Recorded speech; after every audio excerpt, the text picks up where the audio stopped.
The man accused of sending a fake ransom demand to the family of Nancy Guthrie, Derrick Callella of California. He's going to remain out of custody, we're told, before his trial. News 4 Tucson's Jacob Owens was there as he appeared in federal court this afternoon. A man is heading to court. Federal charges, a trial date, a name attached to the case. For a moment, just a moment, it feels like movement. Like the long, agonizing silence surrounding Nancy Guthrie is finally giving way to something. An answer, a crack in the wall. But here is the thing. Here is what that feeling is covering up. The man going to trial on June 23rd at the federal courthouse in Tucson is not the man who walked up to Nancy Guthrie's front door.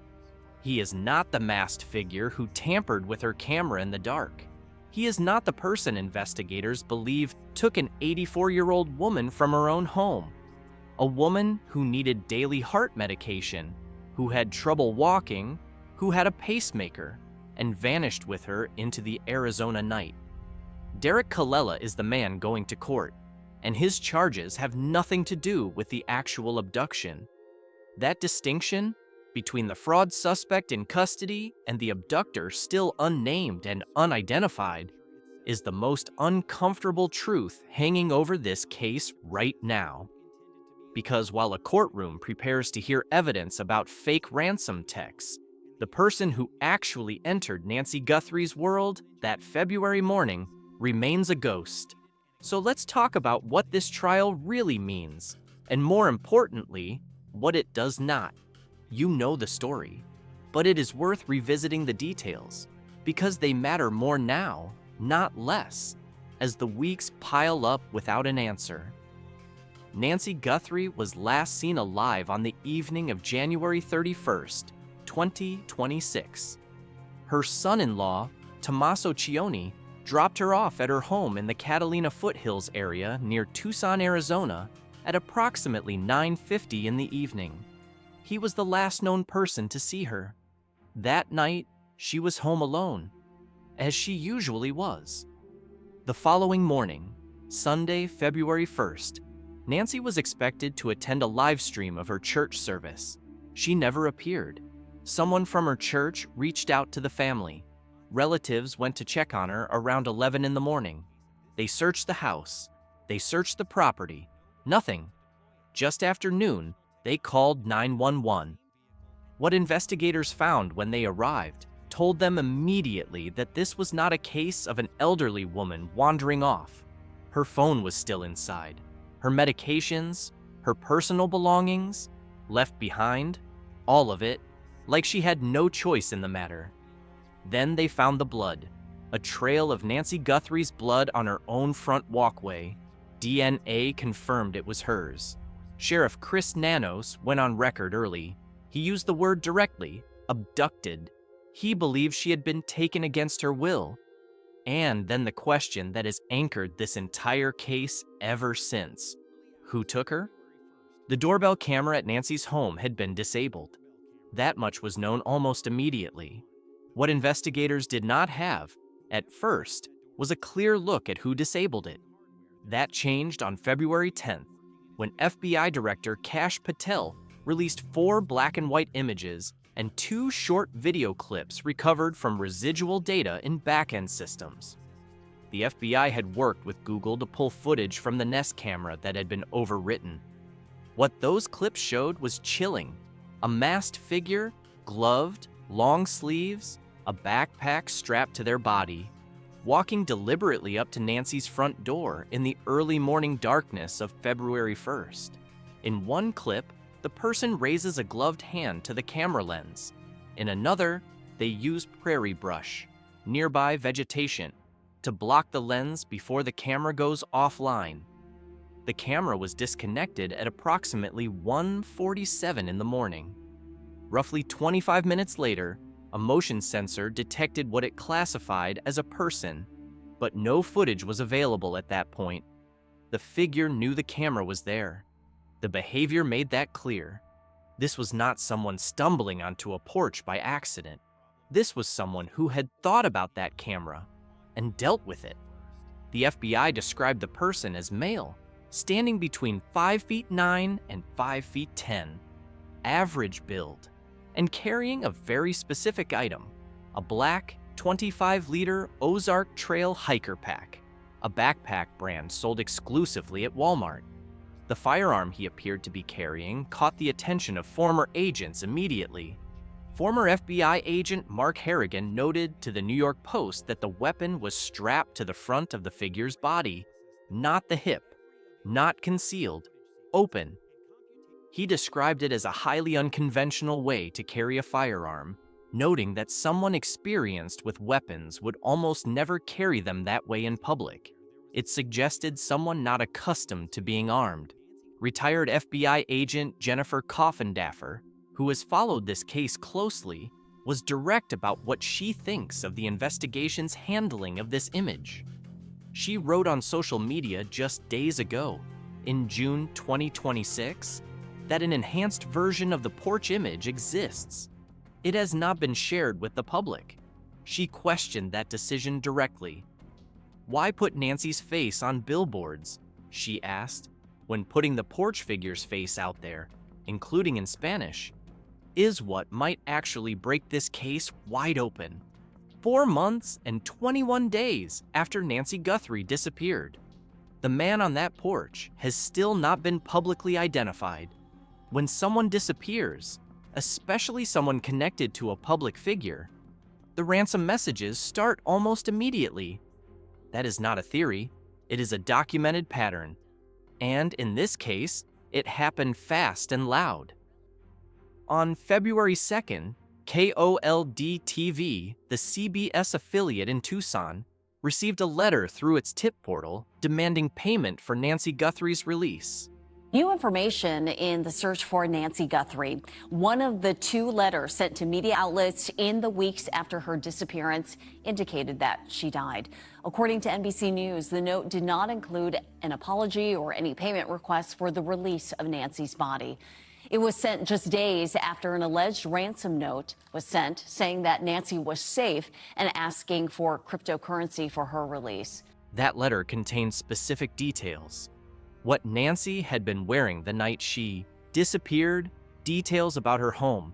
Investigators took it seriously, they reviewed it, they shared it with the FBI, but they declined to confirm whether the person holding Nancy sent it. Then came the notes to TMZ. One of those early emails demanded $4 million in Bitcoin. It described Nancy as safe but scared. It ended with a deadline and 2 chilling words. Or else. Investigators internally sorted what they received into 3 categories. Sources close to the task force later described these categories to journalist Howard Blum as the good, the bad, and the ugly. The good were the early emails, including the one to TMZ. They contained accurate, specific information about Nancy, information the public did not have.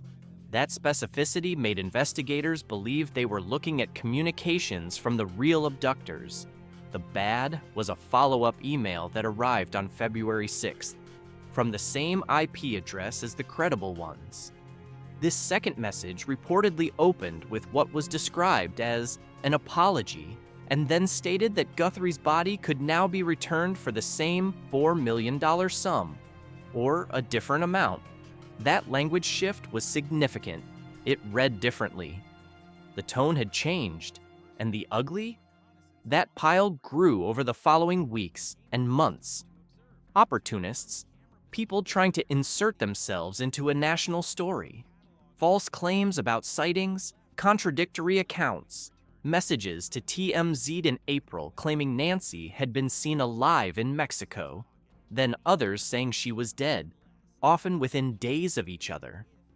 Investigators chased those leads far enough to determine the senders were likely con artists fishing for reward money. Not sources, not witnesses. Every major case attracts this noise. In this one, the volume was especially high, which is exactly the environment Derrick Callella chose to step into. He is 42 years old, from Hawthorne, California. At the time of his arrest, He was living in that Los Angeles suburb, watching television coverage of the Guthrie case like millions of other Americans. But unlike millions of other Americans, he decided to do something. On February 4th, 2026, 3 days after Nancy disappeared, Callella allegedly used a VoIP application, a voice-over internet protocol app that allows a user to generate a phone number separate from their own carrier's number, to send 2 identical text messages. The recipients were Nancy's oldest daughter, Annie, now Annie Cioni, and her husband, Tommaso Cioni.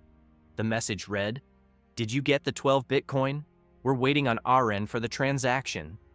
He also allegedly made a 9-second phone call to one of them from the same number. According to a federal criminal complaint, Callella admitted to sending the messages after being read his Miranda rights. He told investigators he had pulled the family's contact information from a website.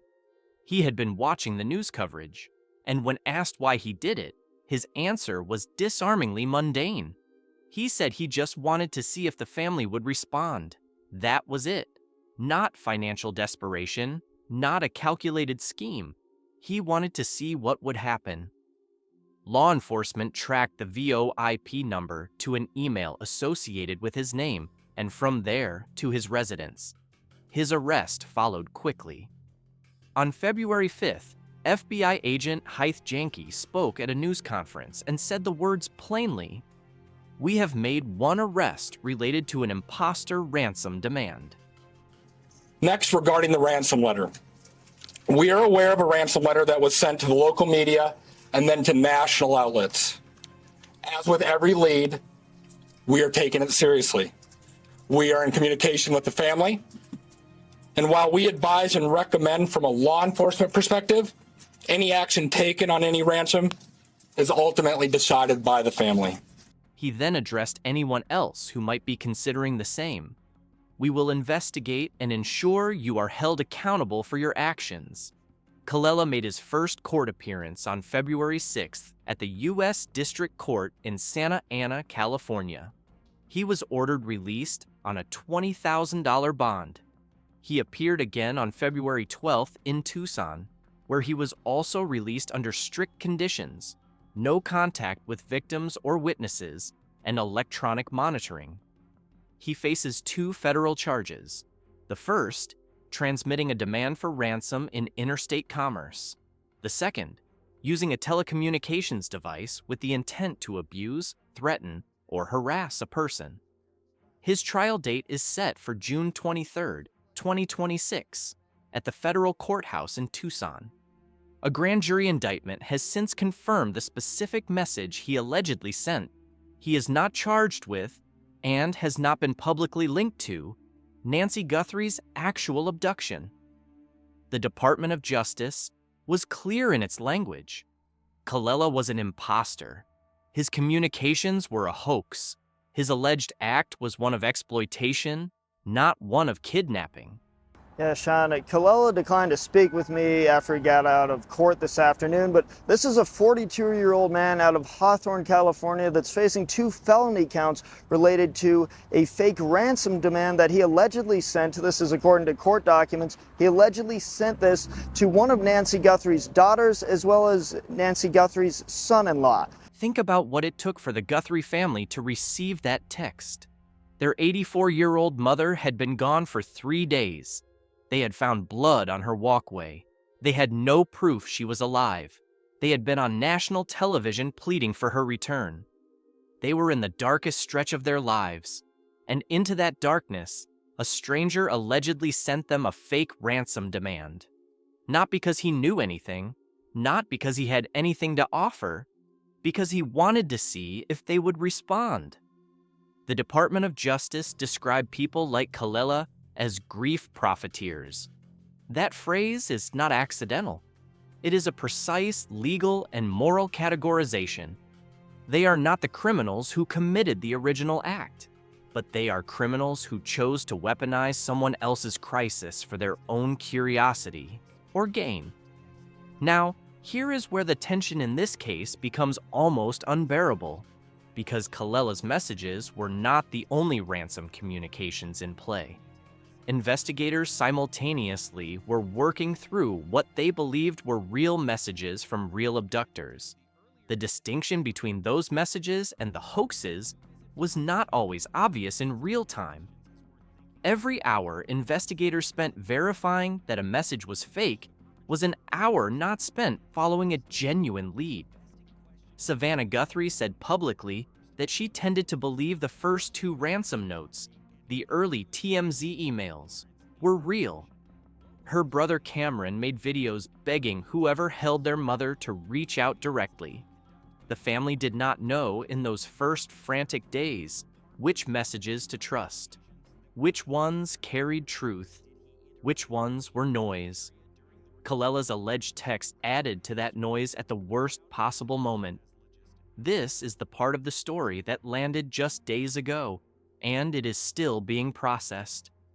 According to reporting by journalist Howard Blum, published by Airmail and citing 2 sources close to the task force, investigators have quietly admitted to what they describe as a potentially fatal mistake made in the early days of the investigation.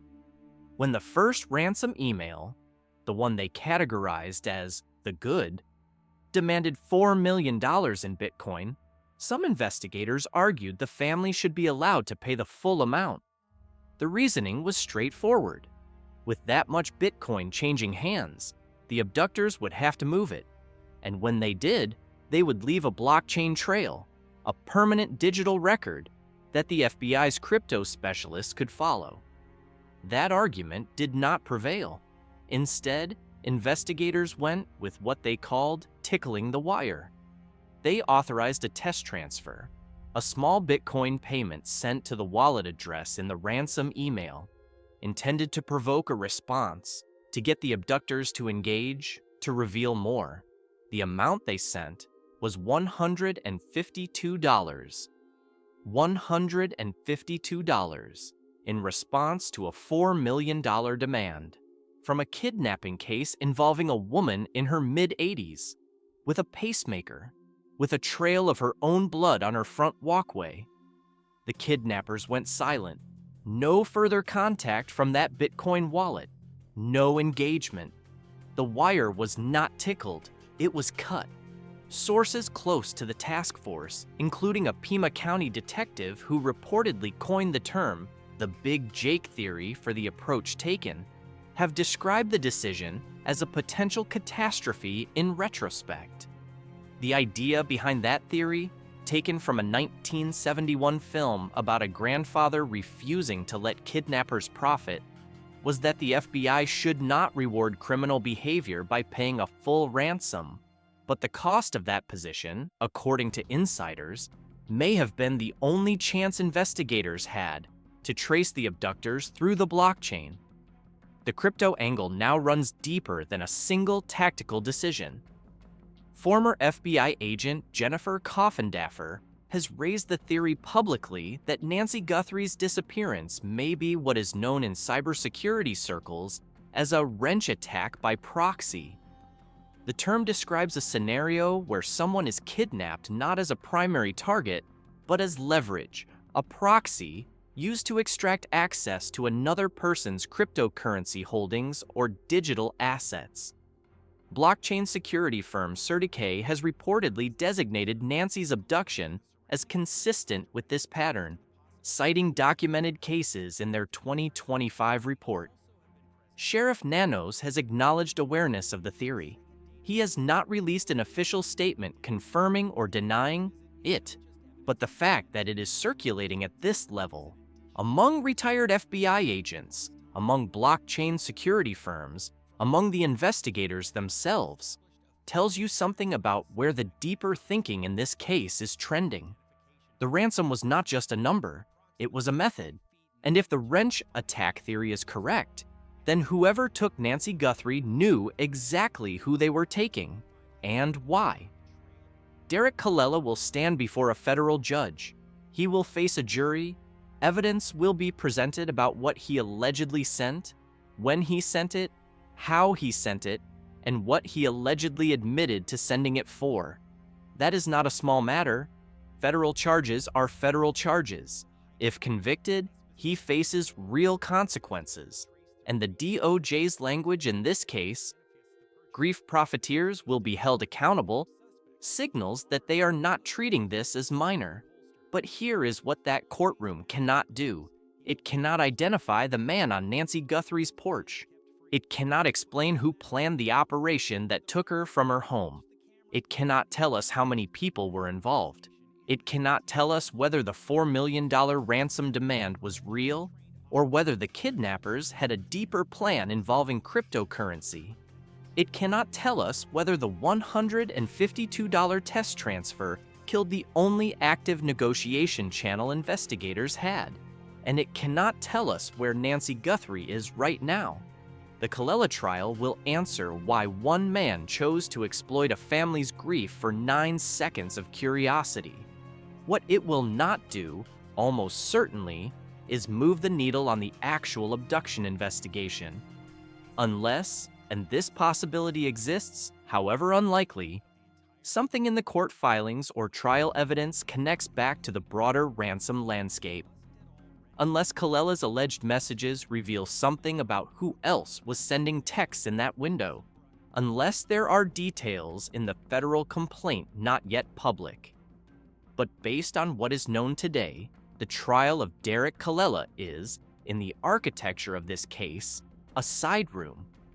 A closed door down the hall from the main investigation, meaningful on its own terms. Consequential in what it says about this country's willingness to exploit tragedy, and yet almost entirely separate from the question everyone is still asking. Meanwhile, the investigation drags on. Into its 5th month, and the geography has widened. In May 2026, a Mexican volunteer search group called Buscando Corazones Nogales received an anonymous tip claiming Nancy had been buried in a shallow grave approximately 70 miles from her Tucson home near the border with Mexico. They searched on May 16th. Nothing. A second anonymous tip about a different nearby location. Another search. Nothing. In June, the group continued searching near Nogales, Sonora, focusing on 2 new locations. As of June 17th, those searches had not found Nancy's remains. On June 11th, Sheriff Nanos released a public statement confirming awareness of the group's work, but noting that he had not been contacted by Mexican authorities in connection with those searches. In a separate development, a tip surfaced in June through the publication. People suggesting that Nancy was deceased and buried near Nogales. That tip prompted additional searching. It also prompted no confirmation. 25 unmarked graves were found in the area, none confirmed to be connected to Nancy Guthrie. At the same time, retired FBI agent Kidnapper and retired Pima County SWAT commander Bob Krieger have both suggested publicly that a Native American reservation near the border may be relevant to where Nancy is, or where answers might be found. The Pima County Sheriff's Department continues to state that the investigation is active. DNA analysis is ongoing. Digital forensics continue. No suspects have been officially named or charged in connection with the abduction. The family continues to offer $1 million for information leading to Nancy's recovery or an arrest. The FBI has separately offered $100,000. Let's come back to him, because this is where the investigation has stalled most visibly. The masked man at Nancy's door, 5'9" to 5'10", average build, a black Ozark Trail backpack from Walmart, a firearm strapped unconventionally to the front of his body, gloved hands, a mask, and enough knowledge of the layout of Nancy Guthrie's home to know exactly where her Dr. camera was positioned. He has still not been publicly identified. In nearly 5 months, former FBI agent Jennifer Kidnapper raised this directly in her June 19th social media post. The FBI has an enhanced version of that door cam image. It exists. It has not been released. Kidnapper's pointed question, Why not? Why is Nancy's face on billboards across Arizona, when the face investigators actually need the public to recognize is the porch figure? Add the image in Spanish, widen the search, let the public do what it can. She described the handling as making no sense. Those were her exact words, no sense. That criticism comes not from a commentator or a journalist. It comes from a retired special agent who worked for the FBI. Someone who knows how these investigations run, who understands what the release of that image could do, and what holding it back might cost. If someone in your neighborhood recognized that figure, they have not had the clearest possible image to work with. That could change tomorrow. It hasn't yet. Derrick Callella is, in a strange way, a mirror for everything that has made this case so difficult to navigate. His alleged texts arrived in the same window as what investigators believe were real ransom communications. They used the same demand, Bitcoin, the same framing. We have her, pay us. The same channel, the family's phones. Investigators had to stop, verify, trace the number, confirm it was fraudulent, then set it aside and return to the real investigation. That is time. That is focus. In a kidnapping case, time is not abstract. For an 84-year-old woman with a pacemaker and a heart condition who needed daily medication, time was measured in something closer to hours. Callella is one confirmed case of imposter contact. The federal complaint noted clearly that his messages were not linked to the previous ransom demand, the one investigators were actively treating as potentially credible. But he was not the only opportunist. The ugly pile of communications the task force assembled was not a short list. It grew over weeks. It included conflicting claims from people who may have been trying to collect the reward. Claims about Mexico, claims about sightings, claims that contradicted each other within days. Every one of those claims required some level of investigative response. And, through all of it, while the ransom landscape was crowded with fraudsters, opportunists, and noise, the man on Nancy Guthrie's porch remained unidentified. The Bitcoin wallet that received $152 stayed silent. The real kidnappers, if there were ransom emails genuinely from them, stopped communicating. The case did not go cold, it went loud, and then it went quiet. In a way that nobody who cares about Nancy Guthrie wanted. Nearly 5 months since Nancy Guthrie disappeared from her Catalina Foothills home in Tucson, these are the questions with no public answers. Who is the man on her porch? The FBI has an enhanced image. It has not been released. He has not been named. He has not been arrested. Were the early ransom emails real? Investigators internally believed at least some of them were. Savannah Guthrie said publicly she believed the first 2 were genuine. That belief has never been officially confirmed. What happened to the $152 Bitcoin test transfer? The wallet went silent. No further contact was made. Whether that silence means the kidnappers walked away, or worse, what it means for Nancy, remains unknown. What does the wrench attack theory mean for who was targeted and why? If Nancy was taken specifically as leverage against the assets or finances of someone connected to her, then this investigation may need to look very differently at its pool of potential perpetrators. What are those 25 unmarked graves near Nogales? Searches have found them. None have been publicly linked to Nancy Guthrie, but they have not been fully ruled out either. Where is Nancy Guthrie right now? That is the only question that ultimately matters. The rest, the ransom confusion, the fake texts, the Bitcoin decision, the unidentified porch figure, they are all tributaries of the same river, and that river has no visible end.